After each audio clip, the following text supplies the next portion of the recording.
Alors, Alman, une première. Pour me présenter en quelques mots, je suis Benoît Alman, je suis comédien, j'ai 75 ans et ça fait 57 ans que je fais ce métier. Voilà. Et j'en vis très bien, et j'en suis heureux. Le métier de doubleur, ça n'existe pas. La fonction de doubleur, ça n'existe pas. C'est la société qui est une société de doublage. Le comédien, lui, il participe à du doublage, mais c'est une des disciplines de notre métier.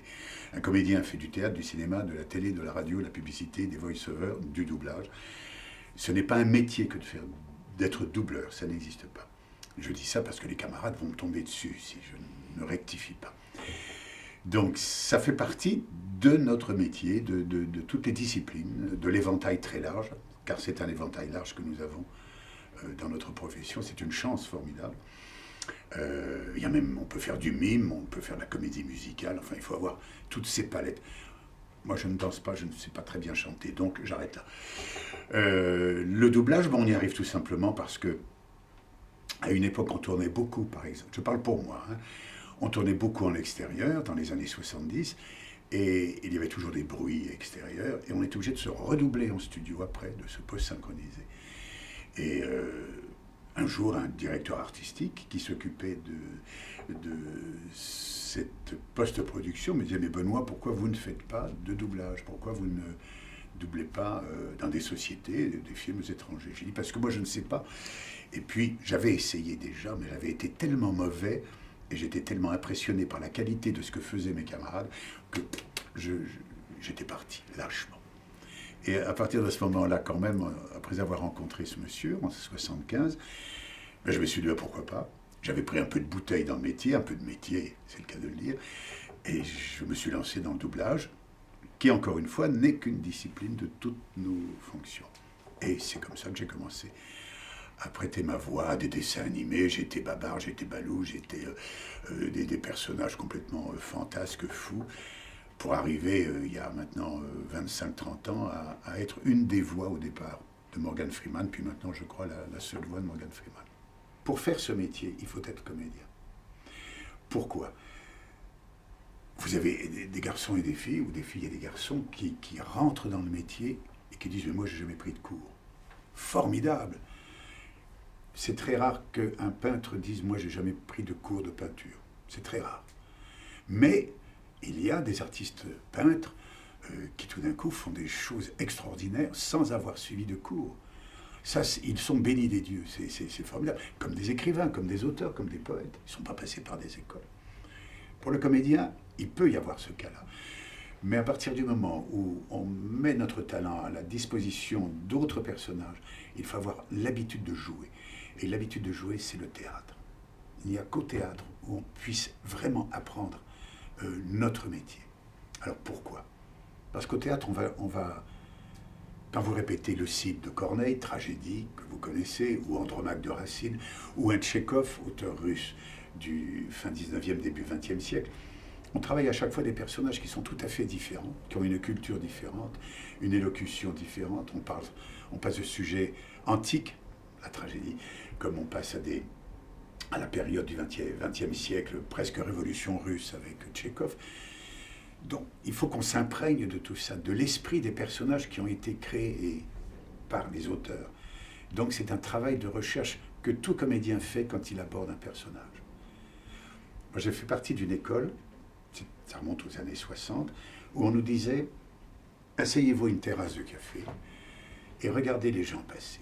Puis quelqu'un vient s'asseoir à côté de vous, regardez-le. Regardez la façon qu'il a de tourner son café, d'allumer une cigarette, de lire son journal. Il n'y avait pas de téléphone portable à l'époque, hein, donc, mais écoutez-le parler quand il s'adresse à quelqu'un. Et imaginez quelle est la vie de ce personnage. Donc vous voyez, c'est un travail de recherche sur ce qu'est vraiment l'être humain. On n'est pas des sociologues pour autant, hein, ça, c'est autre chose, on n'est pas des psychologues non plus. Mais c'est en regardant les autres vivre autour de nous qu'on comprend pourquoi ils agissent ainsi.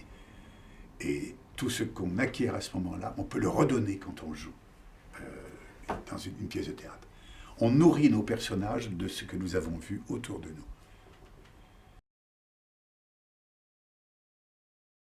Ah, mais pas du tout, puisque je fais aussi beaucoup de commentaires Les documentaires qu'on voit à la télé. Et notamment en ce moment, j'en fais énormément. Morgan Freeman en produit quelques-uns. Il est à l'image lui-même. Donc, comme je suis sa voix, c'est moi qui prends sa place, si vous voulez. J'adore les documentaires, parce que d'abord, on apprend énormément de choses. C'est vrai. Le souci, c'est que quelquefois, quand ce sont des documentaires scientifiques, on ne comprend pas toujours tout ce qu'on dit, mais il faut donner l'impression qu'on possède très bien le sujet. Mais ça, c'est l'art du comédien aussi. C'est d'affirmer des choses, même quand il n'a pas compris le sens. Ça, c'est très difficile. Mais autrement, c'est un grand plaisir de faire du documentaire. Et puis, j'écris un peu pour le théâtre, je joue au théâtre, pas en ce moment.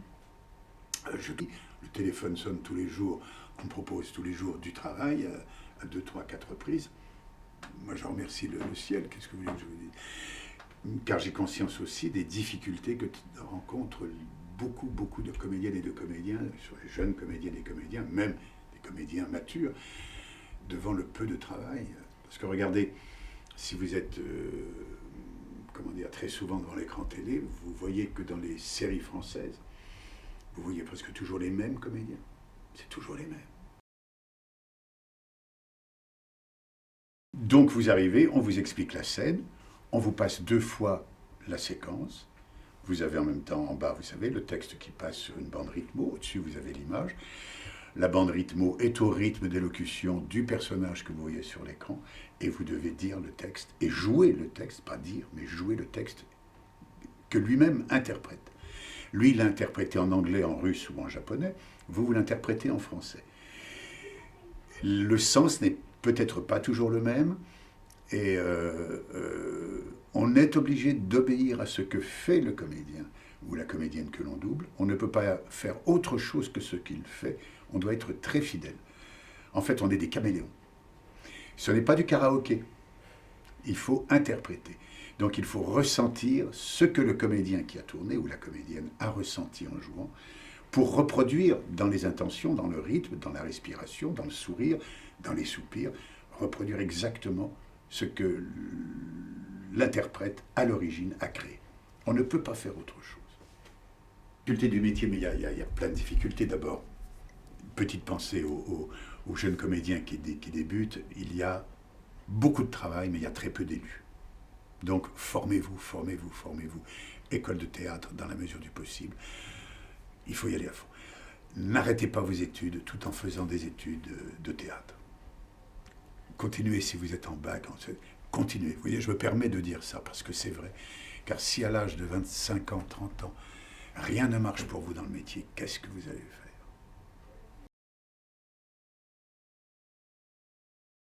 Oui, ça peut être difficile. On peut être amené à jouer un personnage qui exprime des sentiments ou qui est dans une situation que vous-même n'avez jamais ressentie, ou vous n'avez jamais vécu cette situation.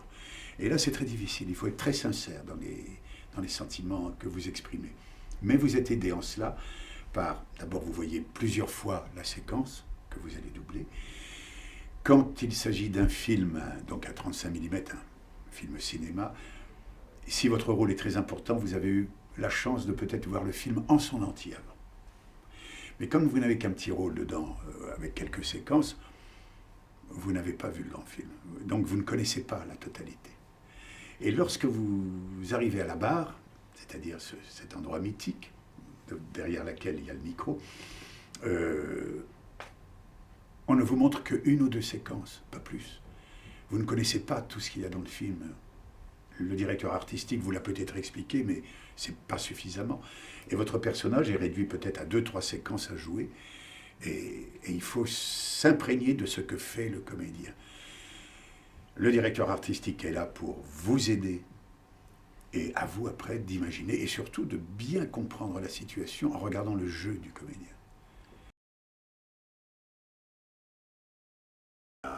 Il y a 1 an à peu près, j'étais en studio et je voyais au cinéma quand on double, les écrans sont immenses. L'écran, il doit faire 15 mètres sur 25 et vous avez le visage entier du comédien. Et vous voyez toutes ces rides, toutes ces expressions. C'est extraordinaire de voir ça. Vous, au cinéma, quand vous êtes dans les salles, vous ne voyez pas comme ça. Et je regardais Morgan Freeman, je disais, punaise, il a vieilli.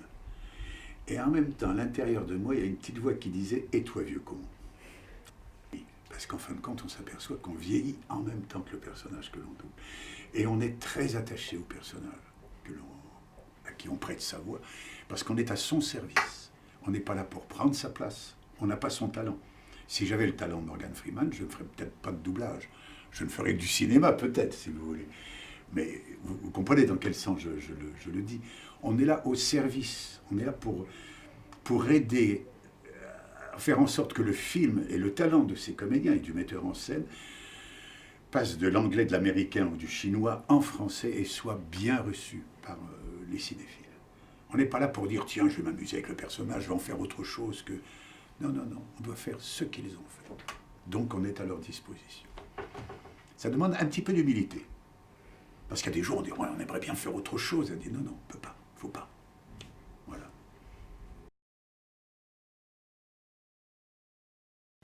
Bon, lorsqu'il s'agit de Morgan Freeman, il a une voix, bon, c'est sa voix, lui. Mais vous remarquerez qu'un comédien, quand il interprète des rôles différents, c'est toujours lui physiquement, hein, il n'a qu'un seul instrument, c'est son corps.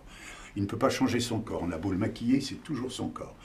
Il va changer son rythme d'élocution, il va changer son sourire, il va changer son rythme respiratoire, en fonction du personnage qu'il joue, qu'il a créé.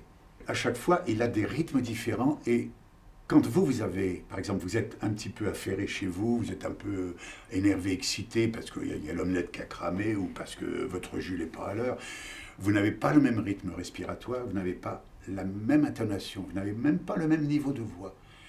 Donc il faut que nous nous adaptions à la situation que joue le comédien.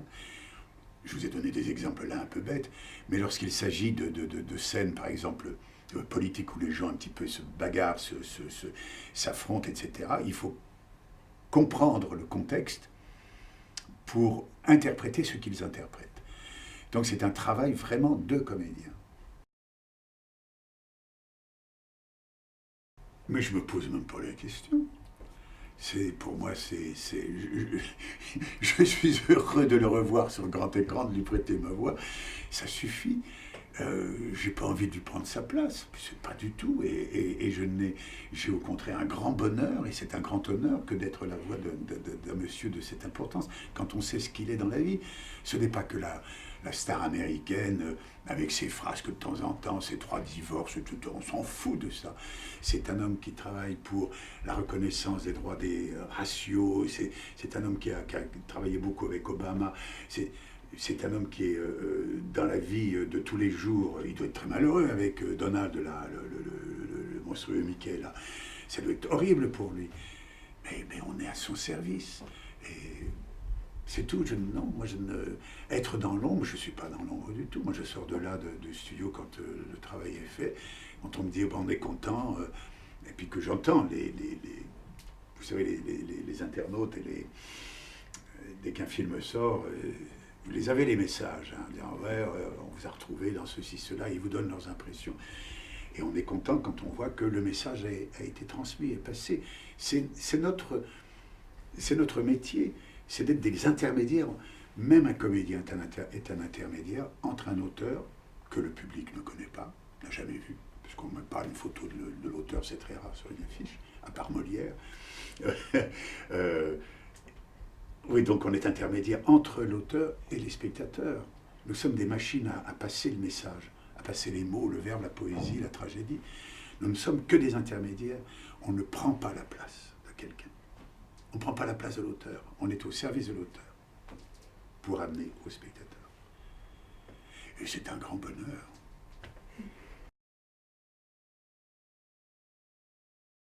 Dans le studio d'enregistrement, en général, quand on m'appelle, on me connaît.